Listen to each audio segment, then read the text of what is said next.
Welcome to the Hindu Daily. Diving right into our first piece today from the editorial section.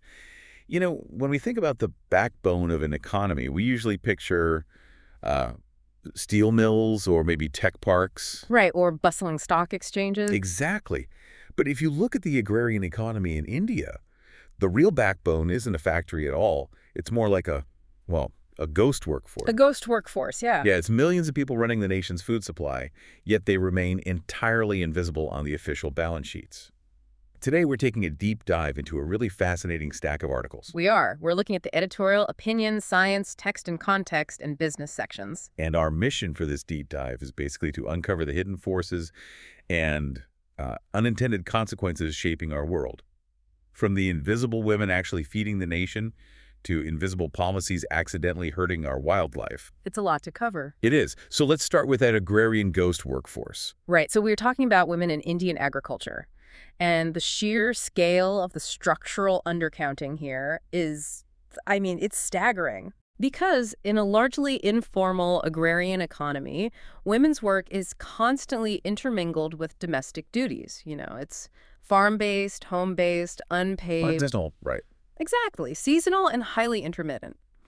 Because it doesn't look like a traditional 9-to-5 factory job, the historical data models simply fail to capture it. Right. Like if you ask a woman in a rural district what she did today, she might not say, I am an agricultural worker. Because she spent the day alternating between childcare, harvesting a crop, and feeding the cattle, the lines are totally blurred. But wait, I was actually looking at the recent official labor force surveys, and they show a massive jump in women's work participation in rural India. I think it was from 35% in 2011-12 to 46.5% recently. Yeah, that's the official number. Which sounds like a massive win for financial independence on paper. But looking at the ground-level data in these reports, it seems like these aren't actual paycheck jobs, are they? No, they really aren't. The data actually points to a much grimmer reality. That statistical rise is almost entirely in the category of self-employed women.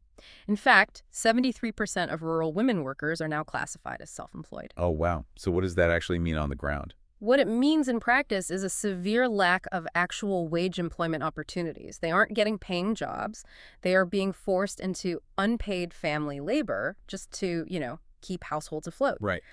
When you look at the mechanisms driving this, rising employment statistics here are actually masking deep structural economic distress. And absolute numbers are just immense. We're talking about 117.6 million women working in agriculture. It's a huge demographic. It really is. Yeah. And when you look at the PARI project surveys, that's the Foundation for Agrarian Studies, this invisible workforce suddenly takes center stage. Like in places like Palakkurichi in Tamil Nadu, women make up 61% of the total labor in crop cultivation. And it is even more pronounced in the livestock sector, which, by the way, is currently one of the fastest-growing areas of the agrarian economy. Right. There are around 40 million women engaged in animal rearing, and the data shows they spend about 2 hours daily for every single animal they maintain. Hey, 2 hours per animal, daily. Daily. It is an enormous amount of highly physical daily labor that keeps the entire dairy and meat industries running.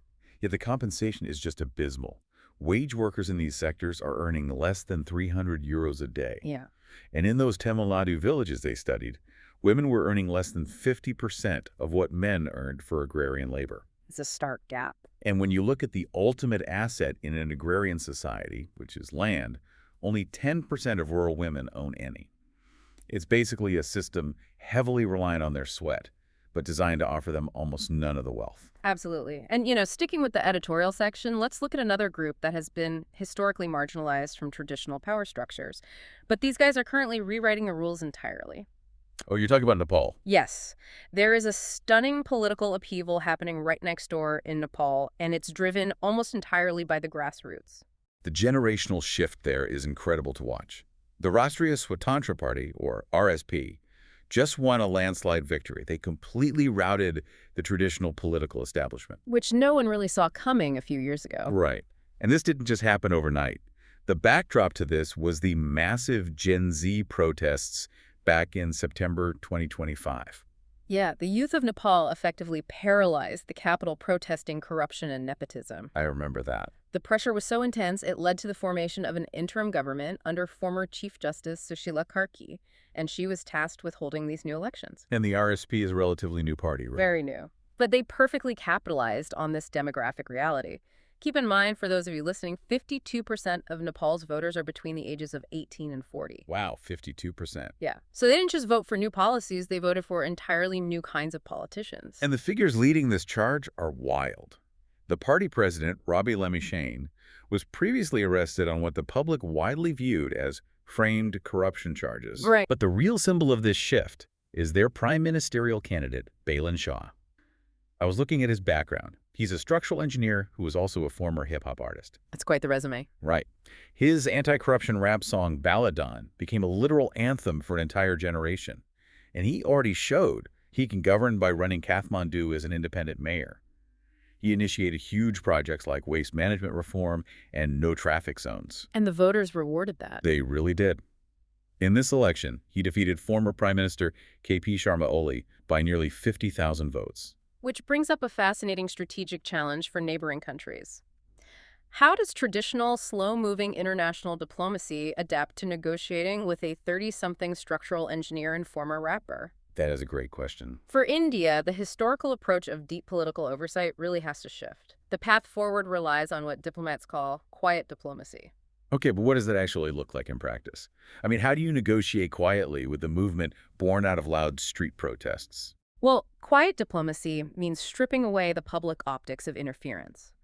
When you have a highly mobilized, anti-establishment youth demographic, the last thing they want to see is a foreign ambassador publicly weighing in on their internal politics. That makes sense. It would just trigger a backlash. Exactly. Yeah. So instead of summoning politicians or making grand statements, India has to shift its leverage entirely to practical partnership. Like what kind of partnerships? You prioritize funding infrastructure projects and educational exchanges. That is the exact kind of development a structural engineer like Shah will naturally want to partner on, but without the heavy-handed political patronage of the past. Right. And, speaking of youth demanding systemic change, moving over to today's opinion section, there's a piece that really caught my eye. It deals with the demand for systemic change in education right here in India. And how it's hitting a massive bureaucratic brick wall. Exactly.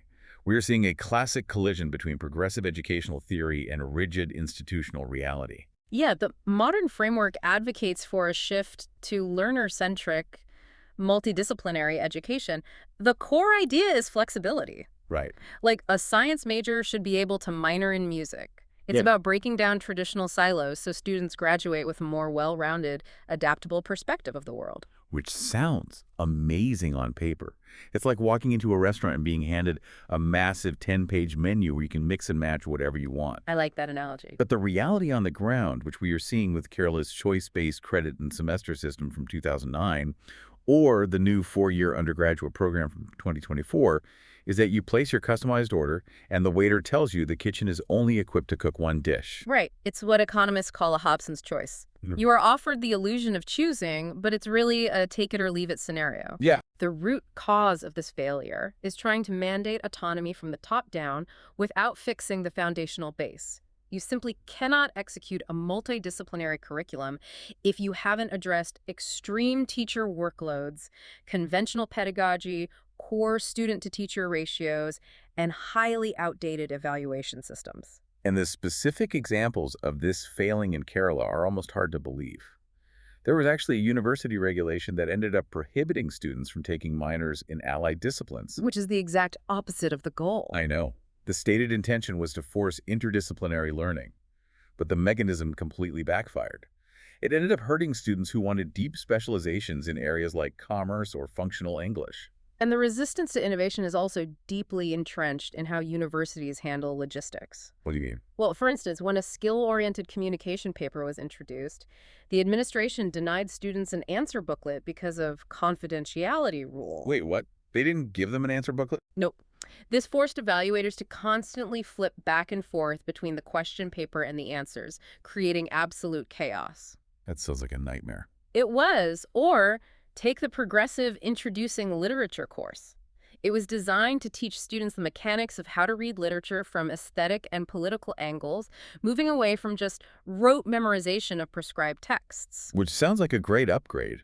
But it faced massive resistance from the teachers themselves, right? Because they Okay. were never trained for concept-based teaching. Exactly. Just goes to show you can't drop a progressive 21st century framework onto a rigid 20th century administrative structure and expect the students to thrive. It just doesn't work. Mhm. And the second piece in the opinion section looks at another massive vulnerability, but this time transitioning from internal bureaucracy to external geopolitics. Okay, let's get into that. It's specifically looking at how the U.S.-Israel-Iran conflict is having a direct impact on energy security, right down to the Indian kitchen. Right, we're talking about liquefied petroleum gas, or LPG.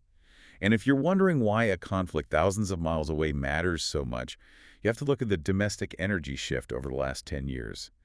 India's LPG use has surged by 120%. Which is a massive increase. It is. That surge was intentionally driven by clean cooking initiatives, most notably the Pradhan Mantri Ujjwala Yojana, which the government claims has now brought LPG coverage to nearly 100% of households. So let me push back on this a bit. Getting people away from burning solid fuels in enclosed spaces is undeniably a massive public health win. Absolutely. But when we look at the complete picture of this transition, did we essentially just trade a local health problem for a massive geopolitical vulnerability? Well, that is precisely the trade-off inherent in globalized supply chains. To sustain that near 100% coverage, India currently has to import 60% of its LPG. 60%, that's huge. And a massive chunk of that comes straight from the Middle East, about 34% from Qatar and 26% from the UAE. Right now, because of the regional conflict, the Strait of Hormuz, which is a critical maritime shipping route for all this energy, is closed. Right. Brent crude has crossed $100 a barrel.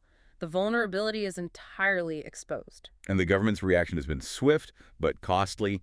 They essentially ordered domestic refiners to halt petrochemical production entirely. Just to keep the gas flowing. Exactly, so they could maximize LPG output exclusively to keep domestic consumers supplied.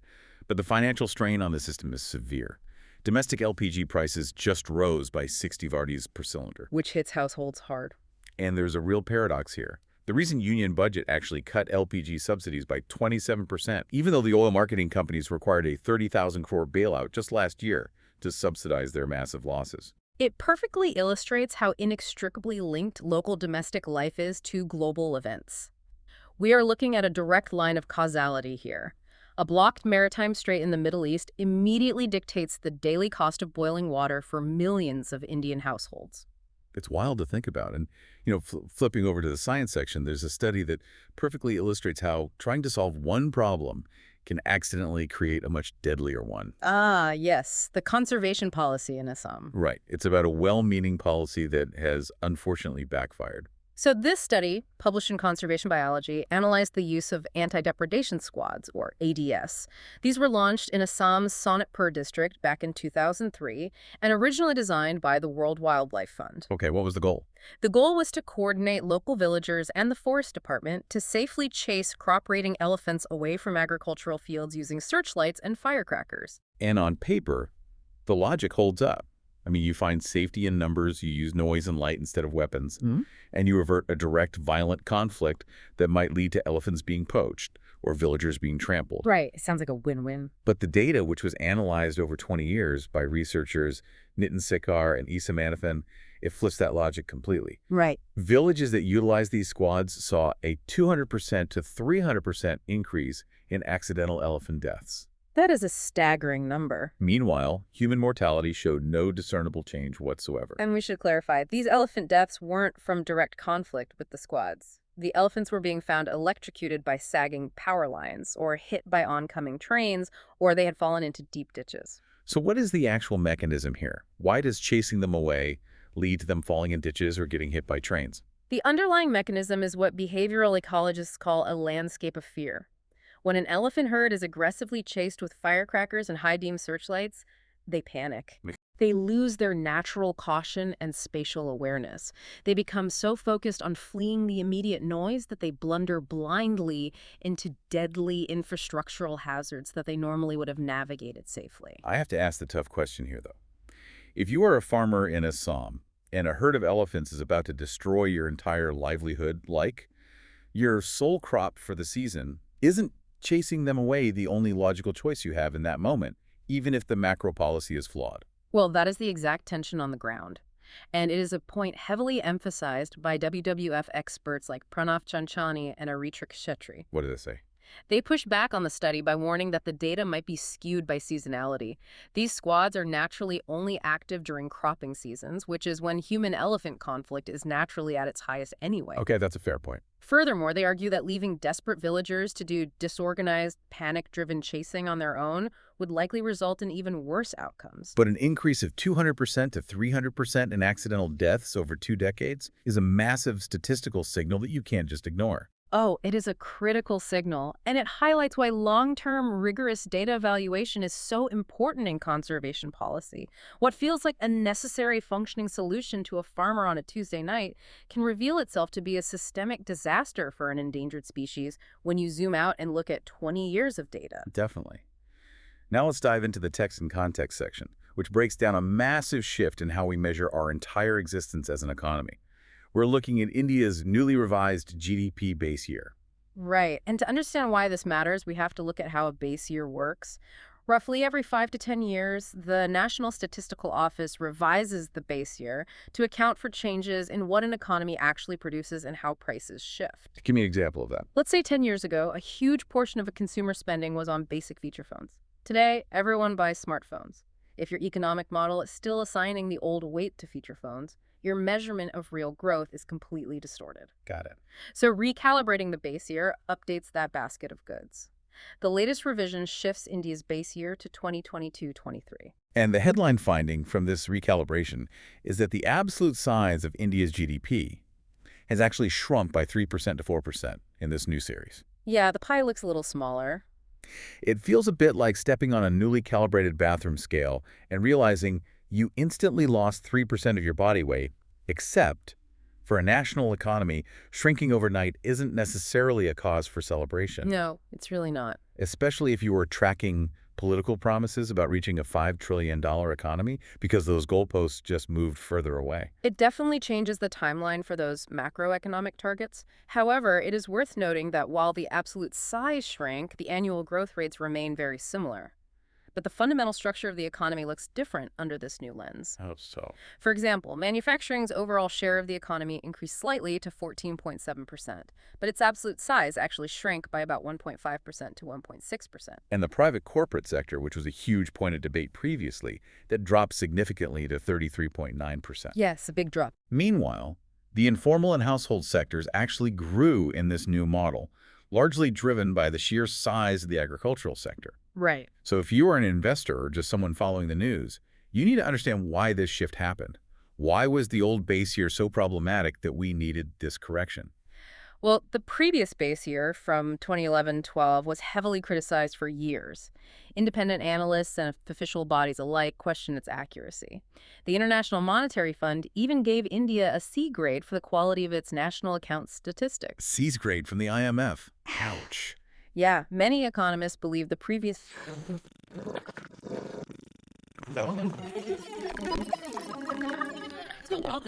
which shows a smaller economy, this statistical downgrade might actually drastically increase global trust in India's numbers. Ah, I see. It replaces potentially inflated optimism with highly credible, accurate metrics that reflect the real structure of the economy today. Finally, in the business section today, the global economy is frantically reacting to a massive external recalibration in U.S.-China trade.